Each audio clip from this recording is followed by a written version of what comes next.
तो दोस्तों ईरान में इस समय बड़ा जबरदस्त प्रोटेस्ट चालू हो गया है और वहां की महिलाएं सड़कों पर उतर आई हैं।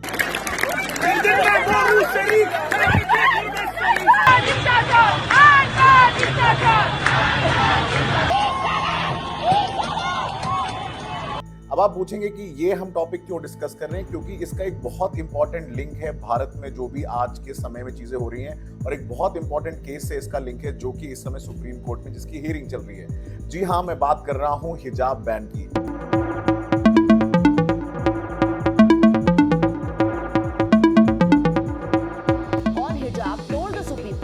Hijab adds to the dignity and makes a woman very dignified when she wears it.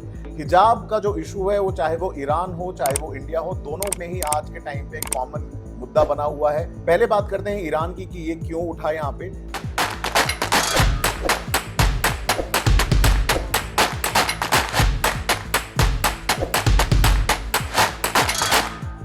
जैसा कि आप जानते हैं कि ईरान एक इस्लामिक रिपब्लिक है और वहाँ पे जो फ्रीडम है महिलाओं की बहुत ज़्यादा रिस्ट्रिक्टेड है, क्योंकि इस्लाम में शरिया लॉ होता है और उसको लेके वहाँ पे रिस्ट्रिक्शन, चाहे वो जितने भी इस्लामिक देश हैं, चाहे वो ईरान हो या सऊदी अरेबिया, वो अपने हिसाब से जो उनके लॉ होता है या जो संविधान होता है वो बेसिकली वो बेस्ड होता है ऑन द रिलीजियस प्रिंसिपल्स। तो इसलिए हम उसको थियोक्रेटिक स्टेट्स भी बोलते हैं। अब वहाँ क्या हुआ है, एक कुर्दिश महिला थी 22 साल की उम्र की, जिनको वहाँ की एक मोरालिटी पुलिस ने अरेस्ट किया था। इनका नाम है महसा अमीनी।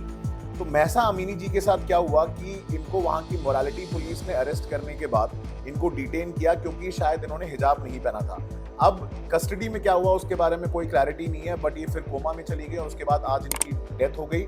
और डेथ के बाद क्या हुआ है कि अब वहाँ की जो महिलाएं हैं वो प्रोटेस्ट पे उतर आई हैं और एज अ सिंबॉलिक जेस्चर वहाँ की महिलाओं ने हिजाब को उतार के जलाना चालू कर दिया है या उसको जलाने की कोशिश करी है।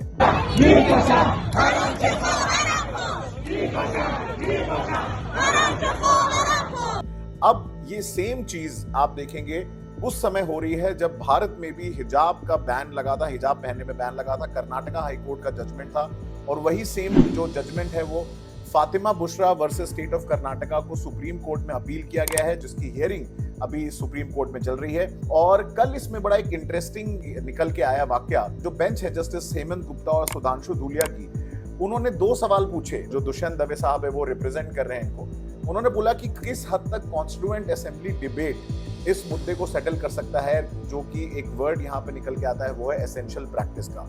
अभी एसेंशियल प्रैक्टिस के बारे में अगर आपको समझना है तो हमें वापस जाना पड़ेगा कॉन्स्टिट्यूएंट असेंबली डिबेट में, जहां पे डॉक्टर अंबेडकर ने बड़े फेमसली बोला था इसके बारे में कि उन्होंने बोला कोट अनकोट कि भारत में रिलीजियस और रिलीजन इतना ज्यादा एंट्रेंच्ड है कि हम सोसाइटी के किसी भी पहलू से उसको अलग नहीं कर सकते हैं। इसीलिए इसको डिफरेंशिएट करना बहुत जरूरी है और साथ साथ हम ऐसा कॉन्सेप्ट ऑफ सेकुलरिज्म लाना चाहते हैं जो बाकी देशों से अलग हो, जहां पे स्टेट इंटरफेयर कर सके जब उसको लगे कि यहाँ पे जरूरत है। तो इसीलिए जो इंडियन कॉन्सेप्ट ऑफ सेकुलरिज्म है वो बहुत अलग है than the western concept of secularism. और इसी में अगर आप देखेंगे जो पहली बार ये जो रेफरेंस आता है एसेंशियल प्रैक्टिस डॉक्ट्रिन का, वो है शिरूर मठ केस, जो कि 1954 का बड़ा फेमस केस है, जिसमें ये वर्ड पहली बार यूज हुआ रिगार्डिंग की एसेंशियल प्रैक्टिस की ऐसी क्या प्रैक्टिसेस हैं जो किसी धर्म या समुदाय के लिए बहुत इंपॉर्टेंट है उनके रिलीजन को फॉलो करने के लिए।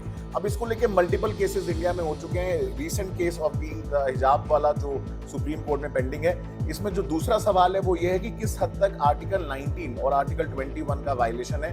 क्योंकि आर्टिकल 19 जैसा आप जानते हैं हमारे संविधान में freedom of speech and expression की बात करता है और एक्सप्रेशन, हिजाब पहनना एक सॉर्ट ऑफ एक्सप्रेशन के दायरे में आता है, और 21 आर्टिकल जो है वो लिबर्टी की बात करता है। अब इसमें अलग अलग पहलू हो सकते हैं। बहुत सारी महिलाएं जो हैं उनका ओपिनियन है कि ये उनको फ्रीडम होनी चाहिए कि उन्हें क्या पहनना क्या नहीं पहनना है। और एक दूसरा पहलू भी है कि कहीं ना कहीं हिजाब जो है वो रिस्ट्रिक्टिव होता है महिलाओं की डिग्निटी के खिलाफ। तो ये अलग अलग डायमेंशन है, ये अब कोर्ट डिसाइड करेगी।